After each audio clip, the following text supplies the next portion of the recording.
What's up YouTube? I'm John Wheels, and today we're going to be making this super powerful electromagnet for drilling and grinding.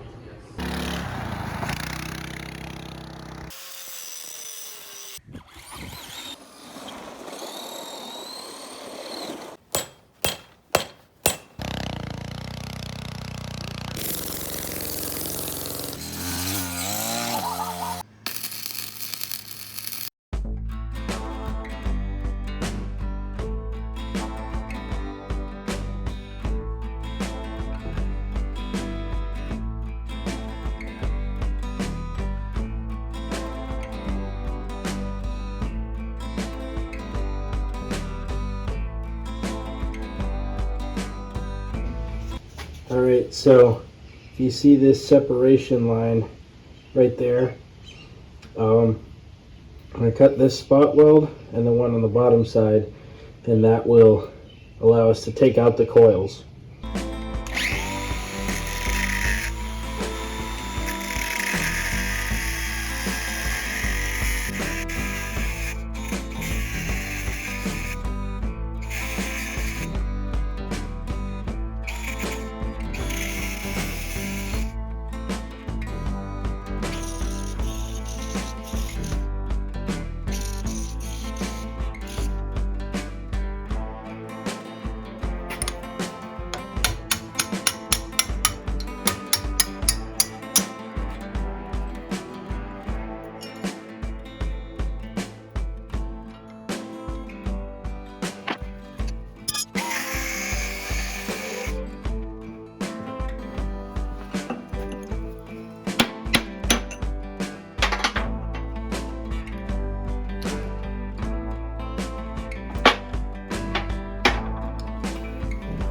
Alright, so we're going to keep this thicker one and get rid of the real fine, thin one.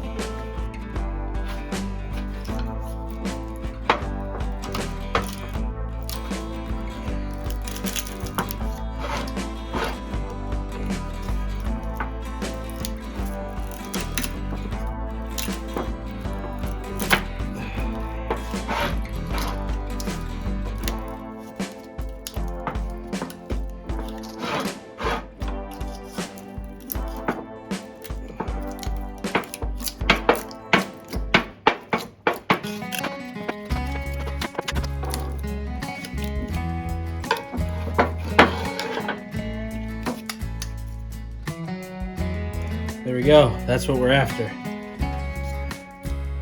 All this other junk in here doesn't matter. So we'll work on getting that out.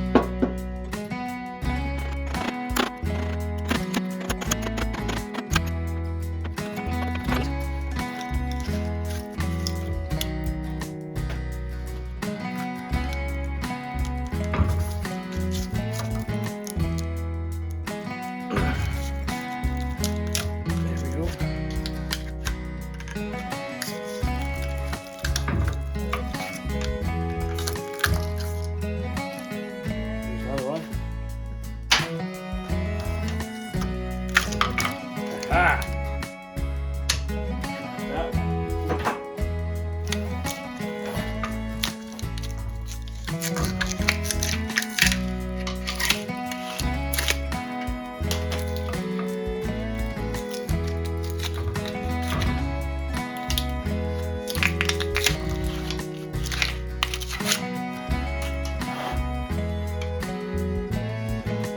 Alright, we're just going to repeat the process again on another transformer from another microwave.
All right, so that's both of our coils removed. I don't know the number of turns on either one, so one might be slightly stronger than the other. One is a little bit thicker gauge, but one is a little smaller, so we'll see. But I think they'll still be fairly strong, so should be good.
This is the general idea.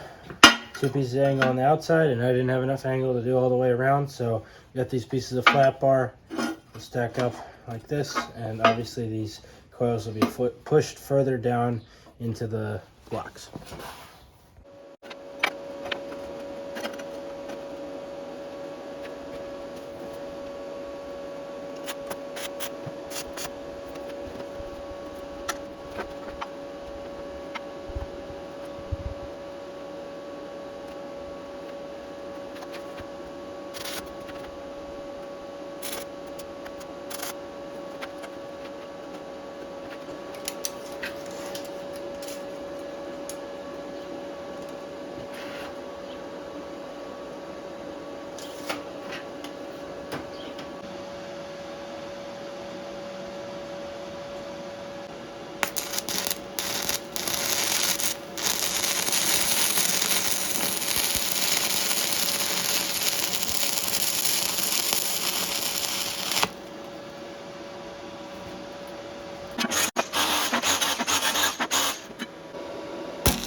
Alright, so I got the frame all welded up. I didn't film every single weld on this because when it's hot you need to jump around so that there's not too much heat in one spot, and so it spreads the heat evenly and it doesn't warp and distort. So that's why I didn't see all the welding.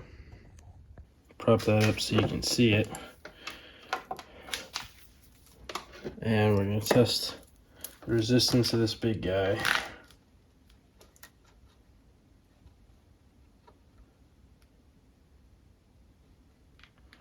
Getting about 1.5 ohms. Alright, now we're going to test this other one.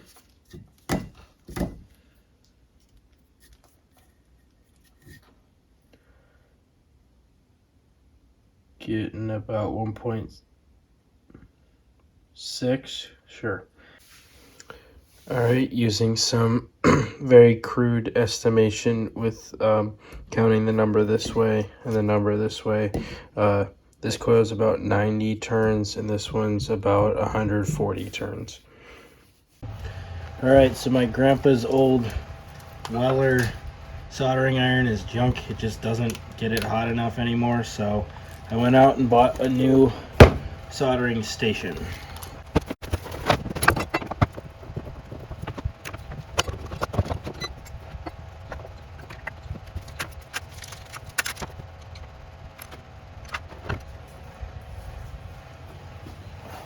I'm gonna go get the sponge wet.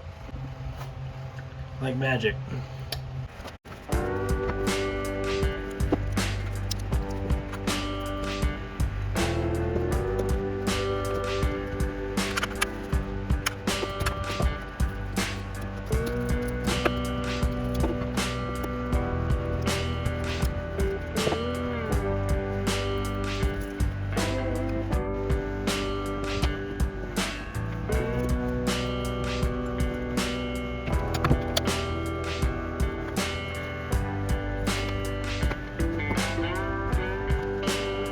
Alright, so I got this soldered onto these connectors here. Go ahead and get this guy back in here.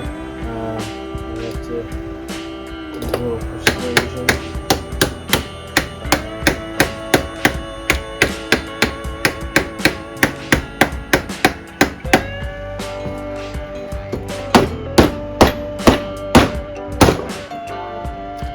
I'll use a real angle.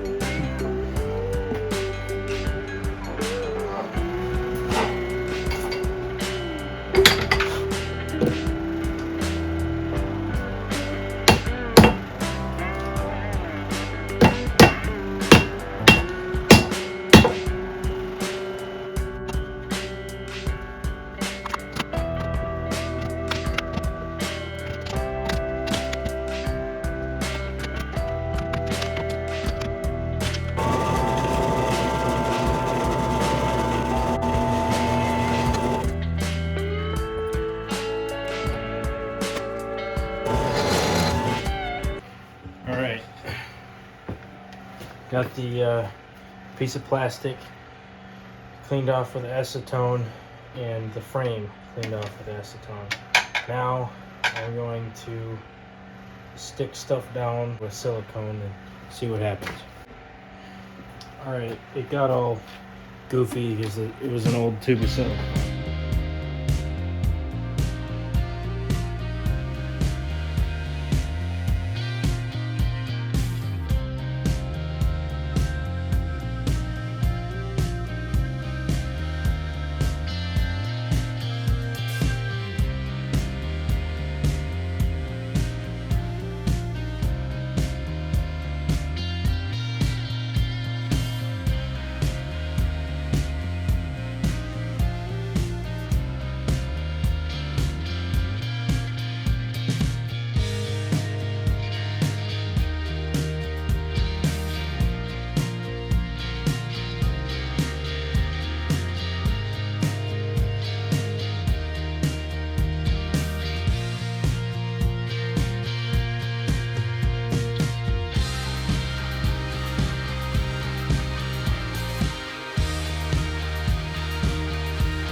Alright, so our silicone has dried and we're going to mix up some epoxy. Mr. Piskorski gave me some, so thank you if you're watching. And we're going to do a couple layers to prevent cracking.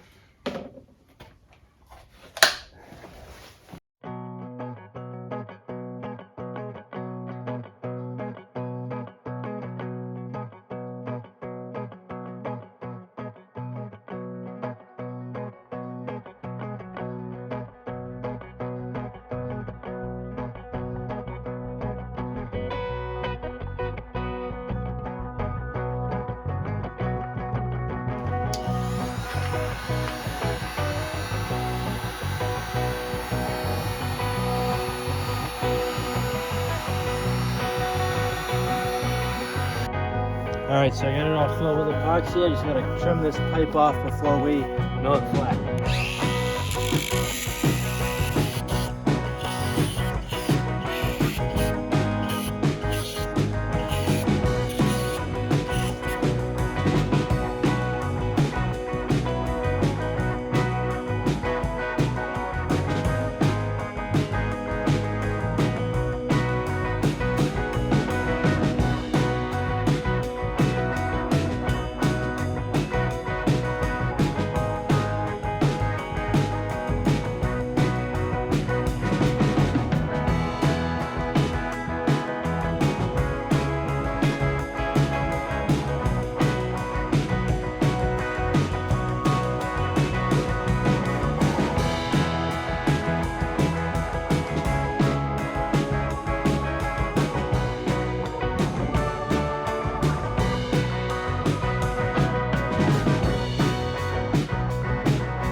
Alright, that really annoys me. I got this in, but it cracked the box, so I'm gonna have to plastic weld or somehow address that.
We have success. Alrighty. You see this is not stuck, right? I'm gonna turn on the switch.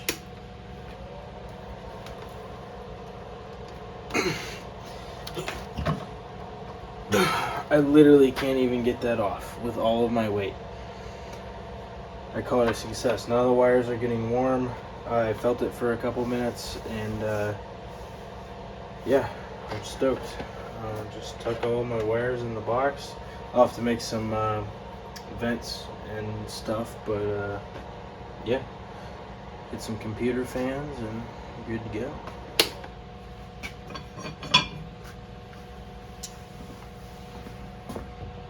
I'm here at the drill press, and I got it fixtured down, and I've been just going back and forth between the 1/4 inch bit and the 1/2 inch bit, and I'm actually using fixtures.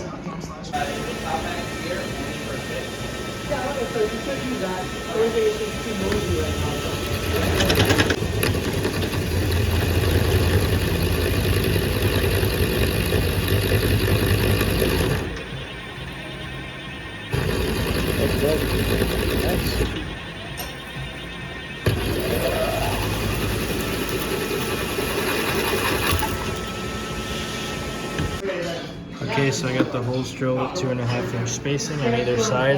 Next will be to open these up into a slot.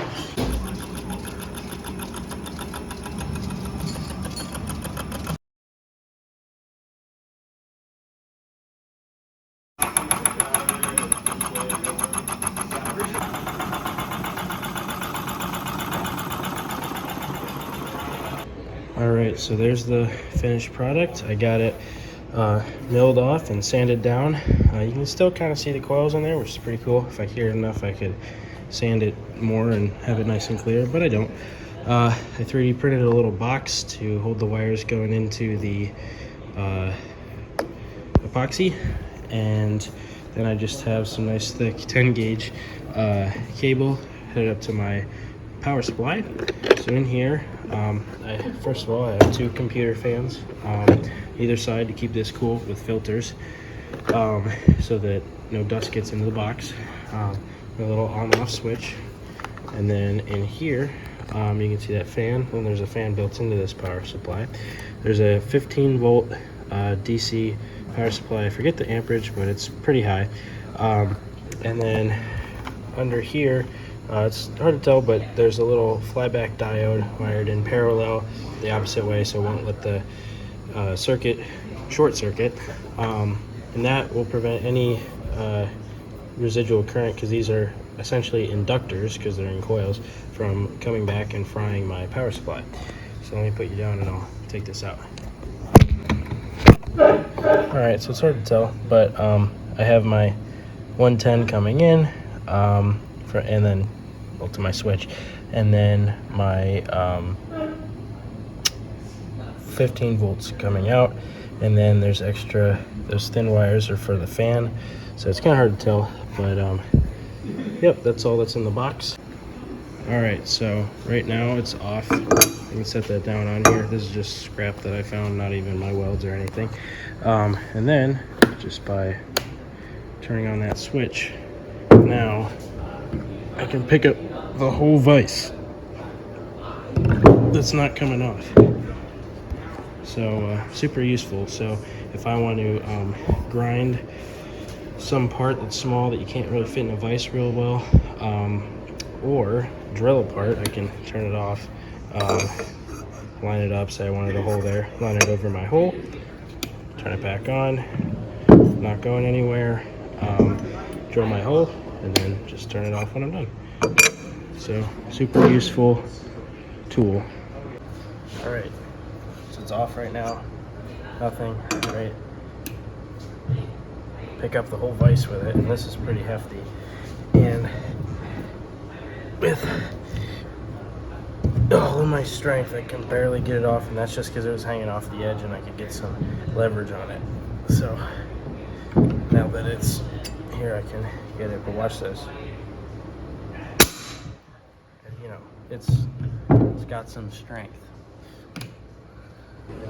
Thanks for watching. Remember to like and subscribe and leave a comment below.